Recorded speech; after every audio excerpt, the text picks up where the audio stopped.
Yo guys, welcome back to another video on the channel, and today we're going to be taking a look at my controller settings that I run in game. Obviously the other day I dropped my gameplay settings and like my graphic settings and all things like that so people could work out what they were, and after that I got a lot of people asking me if I can do a video on my controller settings.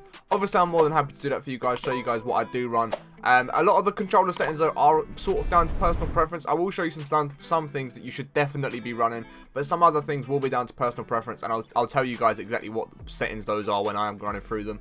But quickly before we do jump into the video, if you are new around it, be sure to subscribe and notifications turn on if you haven't already. We're on to 10k subs. If you can number set, that'd be absolutely amazing. If you do enjoy the video, smash thumbs up. Let me know your thoughts on my settings in the comments below. Is there anything that you run a little bit different? Be interested to see what you guys have to say on it all. Also, if there's any other sort of videos you do want to see on the channel, if there's any series or anything like that I could do within Cold War or Warzone, let me know in the comments, because I want to start getting some more series videos out. I might even make up a second channel for some different series on some different games as well. Just have a bit more fun and bring out some slightly different content for you guys. But I'm just going to jump straight into the settings right now.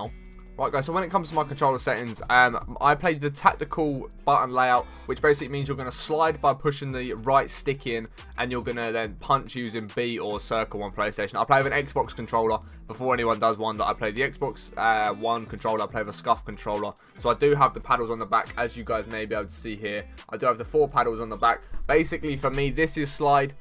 This one is jump. I've got reload and then ping, so I just sort of don't really touch my buttons too much unless I'm reloading or swapping guns, which I play half claw, so I play like that, if that makes sense. So I have my index finger covering X and Y, or what would be square and triangle on PlayStation, I believe it is, and then the rest of my buttons I use on the back. So that's how I play. I use a scuff controller. It does help a little bit, or an Xbox Elite controller I know some people use, or even the Battle Beavers, whichever one you do want to go with. I really like my scuff controller. For anyone asking, if anyone's wondering if they should get one, I personally really like it. A lot of people do say they're fragile and they have a lot of problems with them. I personally haven't really had that many problems with them. Sometimes it messes up a little bit, but then the next day it'll be perfectly fine again. So sometimes it's a little bit off, but it's just a standard. It is a controller. Controllers are going to do that, and I've not really had that many problems with it overall, so I can't really complain with my scuff controller. I had it about a year. So if you are looking to get one, I would recommend them personally. However, you may hear some people that might not recommend them, and they might think they're a bit too fragile or they break too easily. I feel like a lot of people have different experiences with them. I know some people that have had absolutely no problems, and I've had some people that have had so many problems. So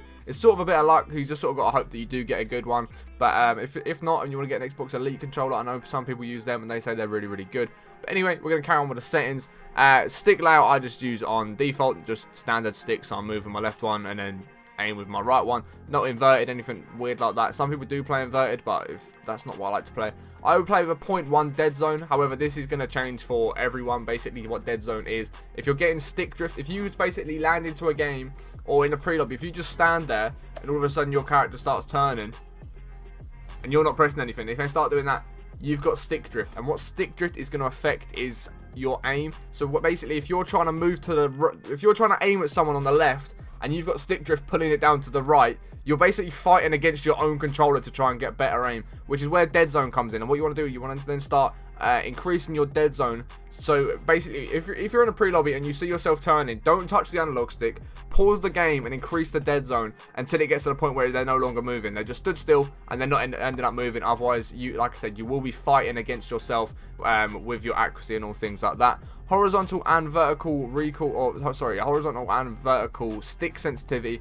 which is basically just how fast you're going to turn around, look up and down. At the moment I'm on 10. I usually play on 11, but I dropped it just one, just to see if I found it any smoother, any easier to control. Again, comes down to a lot of personal preference. I know so many people and a lot of the pros and things like that love playing on 6.6. I know some people that love playing on 2020. So this is purely down to whatever feels best for you, however you feel like you get around the map the best. Obviously, if you want to drop it, and this doesn't help with accuracy at all. Stick sensitivity does not help with accuracy at all. It is the ADS sensitivity, which is the one that helps with accuracy. And if you have not changed this from 1, please go ahead and drop it down. Please, please, please, if you do anything from this video, change your ADS sensitivity. I didn't even realize it was a thing until I posted some clips on TikTok and people were like, no hate, bro, but have you tried changing your ADS sensitivity, because it looks like your ADS is quite high. I didn't even know it was a thing. Went into a game, dropped it down to like 0.8, messed about with that, felt, you know, it's still a little bit fast, I'm still missing some shots. Dropped it down to 0.6, I was like, now I'm a little bit too slow. Upped it to 0.65 and I'm hitting all my shots. I rarely miss shots anymore, and it's just such a game changer for you guys to start hitting more shots, getting more kills, being more critical in the certain situations that you're going to find yourself in.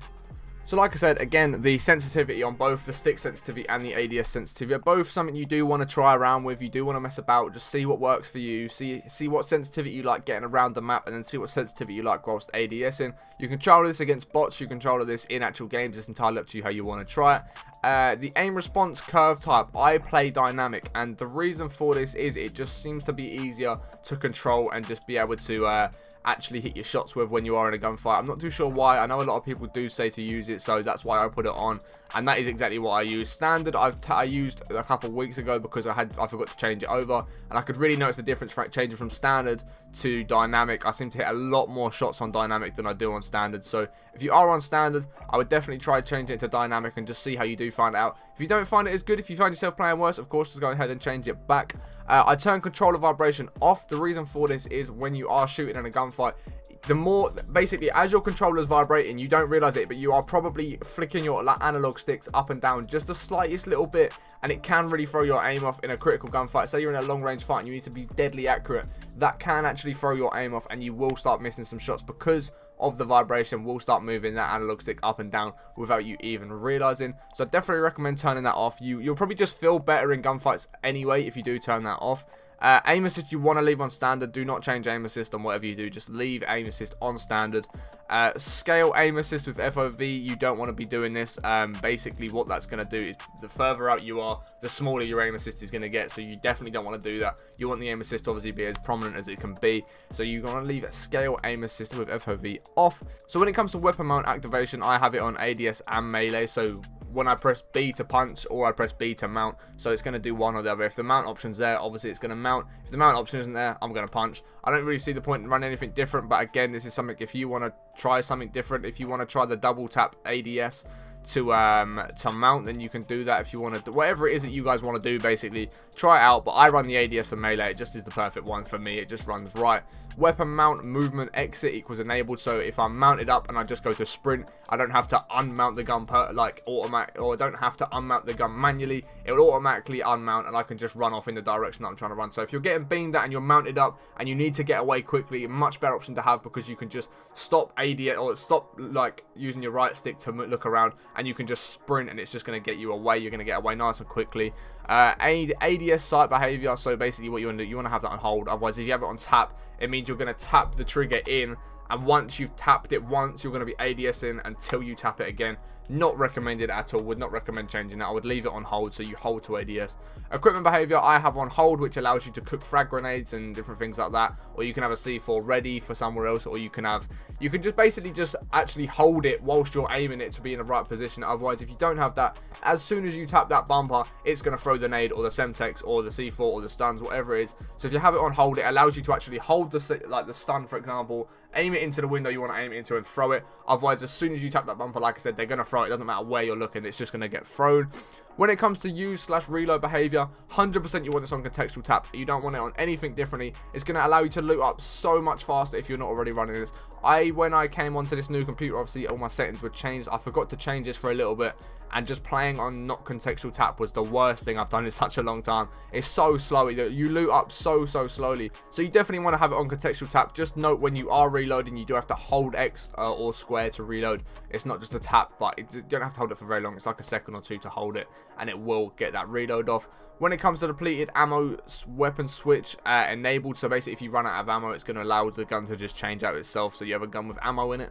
So basically, if you land somewhere, you get in a gunfight, say you land Superstore, for example, you pick up an FFAR and a Milano, you've only got one mag in each one. If you use all the Milano bullets, as soon as it's run out, it's just going to switch to the FFAR. So if you get into a gunfight straight away, it's going to be nice and quick. It's going to change it out for you straight away.